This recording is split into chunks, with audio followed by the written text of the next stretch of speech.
Good morning. आज special Sunday म्हणून कलिजा fry बनवायचा विचार केला.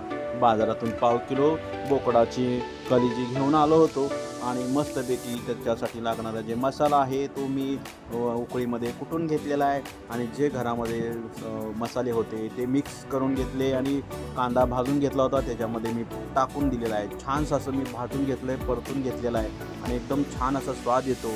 आणि मी खोबरं वगैरे काही वापरलेलं नाही आहे कारण की त्याच्यामुळे वेट वाढतं, म्हणून घरामधील जे मसाले आहेत त्याचाच उपयोग केलेला आहे. कांदा घेतलेला आहे, कांदा घेऊन टोमॅटो पण चिरलेला होता मी बारीक, टोमॅटो पण टाकून घेतलं त्याच्यामध्ये. कोथिंबीर टाकणार आहे. त्यानंतर छानसं असं जे कुटलेला होतं मसाला तो त्याच्यात टाकून घेतो आहे. एकदम छान लागतो, चव खूप छान येते. तुम्ही करून बघा. टोमॅटो पण घेतलेलं होतं आणि सर्व मिक्स करून कलेजा पण त्याच्यामध्ये मिक्स करतो आहे. तुम्ही एकदा रेसिपी करून पहा, खूप छान लागते. बाय.